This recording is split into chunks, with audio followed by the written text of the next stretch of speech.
after talking about liminal spaces, I wanted to answer a question that somebody gave me, and that is, how do I know when indulging in deity work, or engaging, should I say, rather than indulging, although it's a lovely, lovely practice, how do I know that the deity is who they say they are? Just gonna have a drink.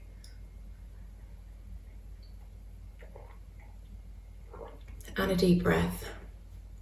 My heart's working so hard. It's actually quite difficult to talk.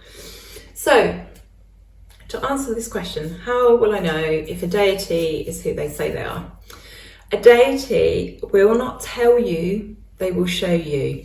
So if you're using any kind of communication method, like a spirit board, for example, I personally would not trust someone coming through like that. I mean, it's not my area of work, so there is that, but also a deity, an ally, and even generally a spirit will tend to show you who they are. So what I mean by that is you will see images of them all of a sudden. They will show you things that are connected to them. You will hear their name being used, and these things will happen around you a lot, and you won't be able to help but notice. This is how they communicate. I mean, maybe you might have a situation where a deity will tell you, but generally speaking, they will show you. And there are other things to put in besides this. You know, there's a whole host of things that you need to consider, to discern, to make sure before you commit, I guess. It's like any relationship. The things that you are looking out for, you would look out for in a human relationship. So you'll see things around, you'll hear their name, you will suddenly be, I'm not going to say bombarded, but you will suddenly see them around a lot. This is how they will communicate with you. And that is whether you have reached out to them. If you've reached out to them and you've instigated this, then in a way that's a good sign that, you know, it is them. But you do obviously have to be aware of your own bias. You will have expectations, and you will have, you know, if that's something you want, then that might cloud, you know, your discernment and your view of things. But they'll also do this if they randomly reach out to you. They will show themselves to you. They will show their image, they will show things that are connected, you'll hear their name. And then there are some red flags that you need to look out for. So if they show signs of being someone else, not a good sign. If you're communicating with them and they're very vague about who they are, that's not a good sign. If the relationship is not reciprocal, then that is also not a good sign. Now, I just want to add to this, I probably should have mentioned this in the beginning, that my own take on deity work is that previously I wasn't into it. When I thought about deities, I very much thought about the Christian God, and I know that the way we work with them is very different to that. There's a very different dynamic as well. But when I thought of deity work, I thought about God, I thought about praying. Now, there's nothing wrong with praying, but I had very much like a Christian package in my head.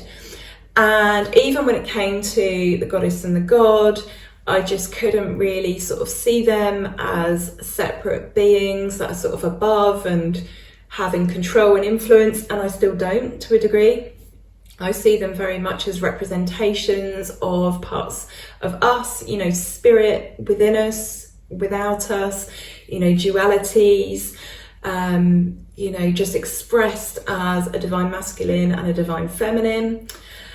But I learned about deity, and I decided to attempt to connect with a deity, and I was very, very surprised at the results, and I was very surprised what came about that. So now I'm very much a proponent of, if you enjoy deity work and that's what you want to do, then do it. And I guess I kind of just still see deity as energies, as grooves in our world and the universe that make up the universe. I guess they are energies. They're energies expressed in a certain way. However, I do believe you can tap into these energies. I do believe you can work with them.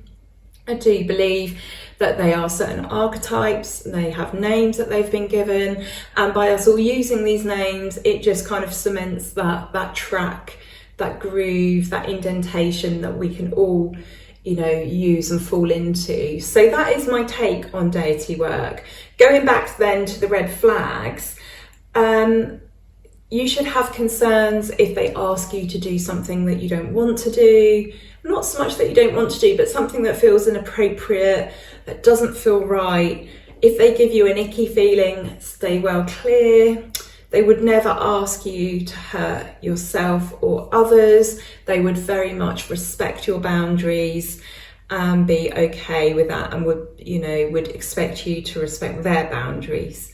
So you would assess this kind of relationship as you would any other. If this spirit or this presence or this energy, this vibration is presenting to you in a way that causes you concern, discomfort, unhappiness, worry, anxiety, then I would be questioning, are you working with a deity? Or is it some other kind of malign spirit?